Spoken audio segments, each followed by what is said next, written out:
Hello जी, नमस्कार, सत श्री अकाल, अस्सलाम वालेकुम। केम छो, कैसे हैं आप सब लोग। मैं हूं आपकी अपनी ममता सचदेवा, एक बार फिर से आप सबके साथ में। आई एम सो सॉरी, अभी तक मैं लाइटिंग का कुछ प्रॉपर अरेंजमेंट नहीं कर पा रही हूं क्योंकि रिफ्लेक्शन आ रहा है काफी बोर्ड के ऊपर। तो ये बेस्ट सेटिंग है। आई नो मेरा फेस आपको थोड़ा डार्क नजर आएगा इसके सामने, but I put a light on this side ताकि आपको बॉदरेशन ना आए, बोर्ड के ऊपर लाइट आपकी आंखों में ना लगे। तो चलिए शुरुआत करते हैं आज वीडियो की। आज भी हम कुछ नया और इंटरेस्टिंग सीखेंगे।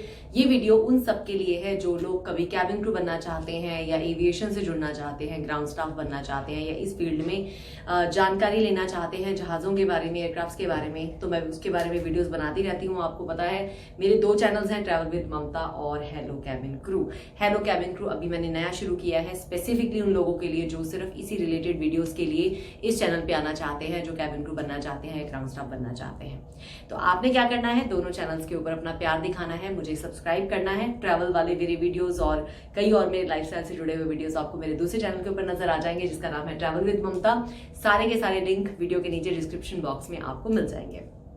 अभी हमने आज क्या बात करनी है, हमने एयरक्राफ्ट की टर्मिनोलॉजीज के ऊपर काफी बात कर ली है। शब्दकोश जिसे हम जहाज के अंदर की किस चीज को क्या कहते हैं, हमने 3 वीडियोस इससे पहले भी बनाए हैं। अगर आपने वो वीडियोस नहीं देखे हैं तो मेरे इस चैनल के ऊपर आप वो वीडियोस देख सकते हैं, क्योंकि आपको डे बाय डे मेरा मकसद है कि कुछ ना कुछ नया सिखा के जाऊं ताकि जहाज के अंदर की और बाहर की जानकारी जितनी एक कैबिन क्रू या ग्राउंड स्टाफ को जानने की जरूरत है, या कोई रैंप पे काम करना चाहता है, ग्राउंड पे काम करना चाहता है, तो ये सारे जो शब्द हैं, ये जो सारी टर्मिनोलॉजीज मैं आपको बता रही हूँ वो आपके काम डेफिनेटली आएंगी। आपने क्या करना है, ये वीडियो देखने से पहले एक नोटबुक लेके बैठना है और जितने भी लेसन या जितनी भी चीजें मैं सिखाती हूँ या आप कहीं से भी सीखते हैं उनके नोट्स बनाते रहो। तो ये टर्मिनोलॉजीज वगैरह आपके आने वाले टाइम में बहुत काम आ सकती हैं। अगर आप लकीली कैबिन क्रू सिलेक्ट हो जाते हो या होस्टेस बन जाते हो तो आपकी जिंदगी बहुत आसान हो जाएगी, क्योंकि कैबिन क्रू की जो ट्रेनिंग्स होती हैं वो काफी डिफिकल्ट होती हैं। और मुझे पता है कि मैं छोटे शहर से निकली थी और मुझे कितनी मुश्किलों का सामना करना पड़ा जब ये सब कुछ मुझे एक ही दम सीखना पड़ा था। पता कितने टाइम में, less than 1 month and a half, और बहुत सारा कुछ सिखाया जाता है। तो अभी से तैयारी करोगे ना, अगर आपको इस प्रोफेशन में आना, तो आपके लिए काफी अच्छी चीज है ये। तो चलिए विदाउट फर्दर अडू करते हैं वीडियो की शुरुआत। आज मैं आपको पढ़ाने जा रही हूँ, पहले मैंने जहाज के अंदर की कुछ बातें आपको थोड़ी बहुत बताई हैं इससे पहले की 3 वीडियोस की में, और अभी मैं आपको बताऊंगी बाहर जहाज के क्या क्या होता है। जो चीजें आपको या मुझे जानने की जरूरत है हमारे प्रोफेशन के अकॉर्डिंग, उनको ही सिर्फ बताऊंगी। मुझे आपको ना तो इंजीनियर बनाना है इस वीडियो के थ्रू, ना मेरी इतनी नॉलेज है, जितनी मेरी नॉलेज है उतनी ही बेस्ट मैं आपको दे देती हूँ। तो चलिए अभी शुरुआत करते हैं without further ado. Parts of an aircraft, जहाज के बाहरी हिस्से में जो जो चीजें मैं आपको आइडेंटिफाई करना चाहती हूँ या यूज टू करना चाहती हूँ टर्मिनोलॉजीज की, मैं सिर्फ वही बता रही हूँ। तो सबसे पहले शुरुआत कर लेते हैं जहाज के फ्रंट से। तो इसे बोला जाता है जहाज की नोज। जो आगे आपने इस तरह से शेप देखी होती है उसे कहा जाता है नोज। जैसे हमारी नोज है वैसे ही ये जहाज की नोज है। ओके, उसके बाद इस नोज पे एक लैंडिंग गियर होता है, टायर बने होते हैं। जहाज के नोज के नीचे जो गियर होता है वो उसे हम नोज लैंडिंग गियर बोलते हैं। मैं लिख देती हूं इसे, नोज लैंडिंग, सो नोज लैंडिंग गियर या नोज गियर भी बोला जाता है। ये लैंडिंग से कुछ मिनट या सेकंड पहले ही ये आगे वाला लैंडिंग गियर खुलता है। जो पीछे वाले गियर्स होते हैं वो अलग होते हैं। आगे वाला जो लैंडिंग गियर है, ये नोज गियर होता है, ये आगे होता है इस जगह पे। तो बेसिकली जहाज की लैंडिंग होने में इसकी बहुत जरूरत होती है। तो नोज लैंडिंग गियर, इसको बोलते हैं नोज, इसे बोलते हैं नोज लैंडिंग गियर।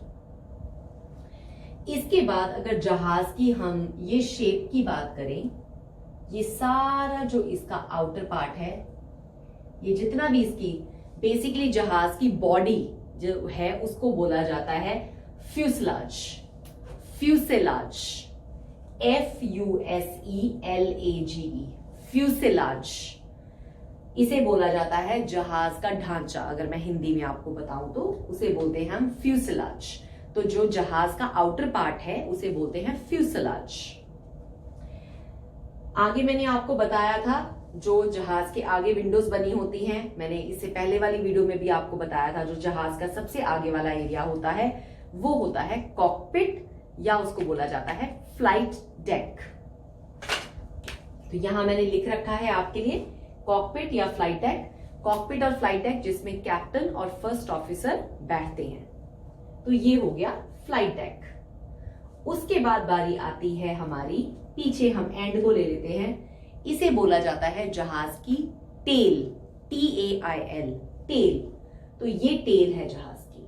मैं सिर्फ वही वर्ड्स आपको बता रही हूं जिनकी हमें जानने की जरूरत है, क्योंकि हमें कुछ जहाज का फिक्स नहीं करना होता एज अ कैबिन क्रू। जब हमें प्रोसीजर सिखाए जाते हैं तो मेनली हमें जरूरत अंदर के जहाज की चीजों की ज्यादा पड़ती है, टर्मिनोलॉजीज की बाहर की कम पड़ती है। बाहर की भी पड़ती है इन केस ऑफ इमरजेंसी, अगर कुछ होता है तो अगर क्रू ने कोई इंफॉर्मेशन देनी है कैप्टन को कि वहां पे फॉर एन एग्जांपल इंजन में आग लगी है, फ्यूसलाज डैमेज है या क्या चीज है, तो ये वर्ड्स हमारे काम आते हैं। इसलिए मैं वही वर्ड्स हाईलाइट कर रही हूँ जो आपके काम के हैं।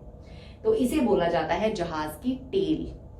तो ये हो गया नोज, ये हो गया टेल, ये हो गया हमारा अंडर कैरिज या नोज लैंडिंग गियर। इसे अंडर कैरिज भी बोला जाता है, अंडर कैरिज या नोज लैंडिंग गियर। उसके बाद मैं आपको बताती हूं, आपने कभी सोचा है कि जो पैसेंजर बैग फ्लाइट में लेके जाते हैं, एक हाथ में बैग होता है जिसे हम हैंड लगेज बोलते हैं, जो फ्लाइट के अंदर ले जाना अलाउड होता है। और आपने देखा होगा बड़े बड़े बैग जो पैसेंजर्स अपने साथ लेके जाते हैं 25 से 30 किलो के बीच वाले, वो बैगेज कहाँ जाता है?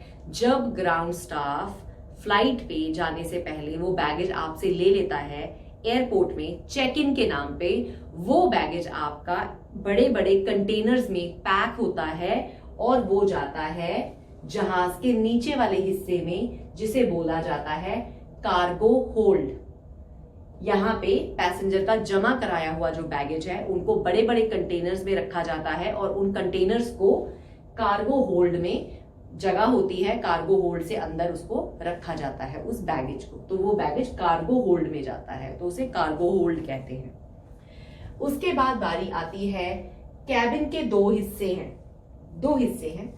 जो कैबिन का ऊपर वाला पैसेंजर्स जहां बैठते हैं, कैबिन क्रू जहां होते हैं, वो होता है कैबिन। तो बेसिकली ये ऊपर वाला हिस्सा होता है कैबिन, ऊपर वाला हिस्सा है कैबिन, नीचे वाला हिस्सा है कार्गो होल्ड। तो सारा जो कार्गो का सामान या बहुत सारी तारें, बहुत सारे सिस्टम्स यहाँ पे होते हैं और कार्गो का हिस्सा ये नीचे होता है। कार्गो का डोर यहाँ पे भी होता है एक छोटा, और कार्गो के डोर जहाज के राइट हैंड साइड में होते हैं। तो बैगेज के कंटेनर्स जो बड़े बड़े होते हैं वो जहाज के राइट हैंड साइड के कार्गो होल्ड डोर से जो बेसिकली अंदर पहुंचाए जाते हैं। थोड़ा सा कार्गो होल्ड के बारे में आपको बता देती हूँ। हमें as a cabin crew cargo hold का पता होना क्यों जरूरी है? उसका कारण होता है जहाज का, जहां से पैसेंजर जहाज में आते हैं, वो डोर बंद करने से पहले या वो डोर बंद होने के बाद हमें वेट करनी पड़ती है कि कार्गो होल्ड का दरवाजा बंद हो, तभी जहाज हिलता है, नहीं तो जहाज चलता नहीं है। तो वो सारी कम्युनिकेशन, बातचीत करने के लिए ग्राउंड स्टाफ के बीच में हमसे as a cabin crew, as a cabin manager, as a captain, तो ये सारी टर्मिनोलॉजीज हमें पता होनी जरूरी होती हैं, इसलिए मैं आपको बता रही हूं। तो ऊपर वाला हिस्सा है कैबिन, नीचे वाला हिस्सा है कार्गो होल्ड। उसके बाद आता है हमारी विंग की। तो जहाज के आपको पता है दो विंग होते हैं, एक राइट विंग है, एक लेफ्ट विंग है। विंग के ऊपर भी बहुत सारी टर्मिनोलॉजीज होती हैं जिसे अभी फिलहाल मैं इंट्रोड्यूस नहीं कर रही हूं, नहीं तो आप बहुत ज्यादा कंफ्यूज हो जाएंगे। लेकिन मोटी मोटी बात यह है कि जहाज के विंग होते हैं जहां पे फ्यूल जाता है, तो उसे हम कहते हैं रिफ्यूलिंग प्रोसीजर।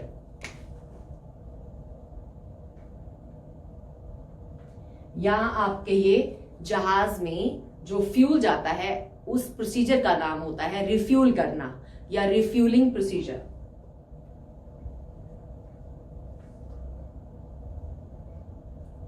क्या आपको पता है कि जब जहाज रिफ्यूल होता है तो भी बहुत सारे रूल्स एंड रेगुलेशंस होते हैं, और वो रूल्स एंड रेगुलेशंस एक क्रू मेंबर को या ग्राउंड स्टाफ को रटे होने चाहिए, क्योंकि आपको भी पता है फ्यूल हाईली फ्लेमेबल होता है, आग लगने के चांस हो सकते हैं। तो अगर फ्लाइट में ऑलरेडी पैसेंजर चढ़ चुके हैं तो फ्यूल अगर करते हैं, जहाज में फ्यूल डालते हैं, तो प्रोसीजर अलग होता है। जब पैसेंजर्स फ्लाइट में नहीं होते, सिर्फ कैबिन क्रू फ्लाइट में होते हैं, तो फ्यूलिंग का प्रोसीजर जो है वो अलग होता है। और मोस्ट ऑफ द केसेस में ये जो रिफ्यूलिंग है या फ्यूलिंग है, ये कैबिन क्रू और कैप्टन की मौजूदगी में ही होती है, क्योंकि इन केस अगर फ्यूल भरते हुए कोई इशू हो जाए, फ्लाइट में आग लग जाए, स्मेल आए, स्मोक आ जाए, तो एक्शन लेने के लिए कोई ना कोई स्टाफ, इंजीनियर, कैप्टन या क्रू फ्लाइट में मौजूद होना चाहिए। मेरे केसेस में, क्योंकि मैंने कमर्शियल फ्लाइट्स की हैं, हमने फ्लाइंग की है कमर्शियल एयरलाइन के लिए, तो हमारे एयरलाइन में स्टाफ का फ्लाइट में होना जरूरी है रिफ्यूलिंग के दौरान। मोस्टली रिफ्यूलिंग के दौरान जो होता है स्टाफ फ्लाइट में मौजूद होता है, और कैप्टन का भी कॉकपिट में अपनी जगह पे बैठे होना जरूरी है टू मॉनिटर। तो बहुत सारी टेक्निकल चीजें होती हैं जो वो मॉनिटर करते हैं। तो एक बार दोबारा से थोड़ा सा मैं देख लेती हूँ कोई चीज मिसिंग तो नहीं रही है। मैंने आपको फ्यूल के बारे में बता दिया कि उसे रिफ्यूलिंग प्रोसीजर कहते हैं, जब हम जहाज में फ्यूल डालते हैं। हम नहीं डालते, एयरपोर्ट सर्विसेज के डिपार्टमेंट्स होते हैं जो ये काम करते हैं, लेकिन एज अ कैबिन क्रू बहुत सारे रूल हमें फॉलो करने होते हैं कि फ्यूलिंग जो है, रिफ्यूलिंग जो है वो ढंग से हो। कार्गो होल्ड मैंने आपको बता दिया, जिसमें बैगेज जाता है जो पैसेंजर जमा कराते हैं, इसे टेल बोला जाता है, जहाज के एंड के पार्ट को। जहाज का ढांचा उसे फ्यूसलाज बोला जाता है। फ्लाइट डेक, कॉकपिट आपको मैंने ऑलरेडी बता दिया, जहां कैप्टन और फर्स्ट ऑफिसर बैठते हैं। उसके अलावा बारी आती है, ये जहाज का नोज होता है, और आगे जो टायर्स खुलते हैं उसे बोला जाता है अंडर कैरेज या नोज लैंडिंग गियर्स, इनको बोला जाता है। उसके बाद बारी आती है विंग्स की। दोनों विंग्स में रिफ्यूलिंग होती है, विंग्स में फ्यूल जाता है। अब लास्ट में रह जाता है हमारा इंजन। इंजन कितने होते हैं, जहाज कौन सी कंपनी का है, एयरबस है, बोइंग है, कितना बड़ा है। अभी आपको 2 एयरक्राफ्ट के बारे में बता देती हूँ। 330 एयरक्राफ्ट के 2 इंजन हैं जैसे, और 380 एयरक्राफ्ट दोनों एयरबस कंपनी के हैं। 380 एयरक्राफ्ट काफी बड़ा है, उसके कैबिन बड़े हैं, पैसेंजर कैपेसिटी ज्यादा है। और 380 एयरक्राफ्ट के 4 इंजन हैं, 330 एयरक्राफ्ट के 2 इंजन हैं। तो आपको ये रटने की जरूरत नहीं है, वो जिस एयरलाइन में आप जाएंगे उस एयरलाइन के जो जहाज होते हैं वो उसके अकॉर्डिंग आपको ट्रेनिंग देते हैं, सो डोंट वरी। लेकिन ये सारी टर्मिनोलॉजीज आपकी कॉमन रहती हैं। तो ये इंजन है, इंजन आपके 2 या 4 हो सकते हैं, और ये जहाज के लिए थ्रस्ट, मतलब एकदम से जब चलते हैं बहुत तेज, जब फैन घूमता है तो थ्रस्ट बनती है। ये भी टेक्निकल टर्म है, अभी आपको इतनी सीखने की जरूरत नहीं है इतने डीपली। तो चलिए, आज ये एयरक्राफ्ट का आउटर पार्ट आपको अच्छे से समझ आ गया होगा। इसको ड्रॉ कर लो, इसको लिख लो, और अगर आपको इसके बारे में और जानने की इच्छा है तो मैं आपको एक टिप देती हूं।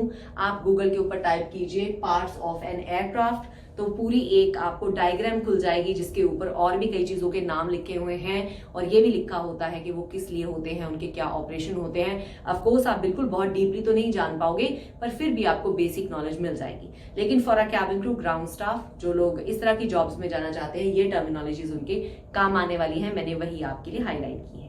तो चलिए, आज का सेशन यही एंड होता है। रिमाइंडर यही है कि अभी तक अगर आपने इस चैनल को सब्सक्राइब नहीं किया है तो प्लीज जरूर कीजिए, ताकि मैं इस तरह की वीडियोस और डाल पाऊं। और आपको कैसा लग रहा है ए स्टाइल वीडियोस का, सिखाने का, आपको सीखने को मिल रहा है, कुछ समझने को मिल रहा है या नहीं, तो आपने फीडबैक मुझे भेजना है मेरे वीडियो के नीचे कमेंट सेक्शन में। मुझे वेट रहेगी आपके कमेंट्स की, and I wish you all the best. जैसे ही जॉब्स खुलती हैं, आई विश कि आप लोग इतने प्रिपेयर्ड हो जाओ कि आप जॉब्स के लिए सिलेक्ट भी हो जाओ। और ये सारी ट्रेनिंग्स की जो वीडियोस हैं, चाहे आपको ट्रेनिंग मिल भी रही होगी ना, मैं आपको गारंटी दे सकती हूँ कि अगर आपने ये वीडियो सुनी होंगी ना, तो आपके लिए वो ट्रेनिंग बहुत ही आसान हो जाएगी, क्योंकि बहुत सारे वर्ड्स आपको ऑलरेडी आते होंगे। तो चलिए, आज के लिए इतना ही। मैं ममता सचदेवा ले रही हूँ आपसे विदा। मुलाकात करती हूँ बहुत ही जल्द फिर किसी और अच्छी सी वीडियो में। और टॉपिक्स भी भेजते रहिए मुझे अगर आप कोई स्पेसिफिक टॉपिक के ऊपर बात सुनना चाहते हैं। फिलहाल मैं अपनी पेस के साथ ही जा रही हूँ। जो मुझे लगता है शुरुआती दिनों में पहले आपको शब्द सिखाने जरूरी है, मैं वही सिखाती हूँ। ये तो वही बात हो गई कि मैं आपको ABC ना सिखाऊं और सीधा I am going, you are going sentence पे आ जाऊं, तो कोई मतलब नहीं है। इसीलिए मैं 1 2 3 4 स्टेप बाय स्टेप ही आपको सिखाऊंगी, ताकि जो बेसिक चीजें हैं वो आपके माइंड में ऑलरेडी छप जाएं। फिर हम स्लोली स्लोली आगे इंटेंस ट्रेनिंग पे जाएंगे। Believe me, more videos to come. तो अभी के लिए इतना ही, मैं ले रही हूँ आपसे विदा, मुलाकात होगी बहुत ही जल्द। Good bye.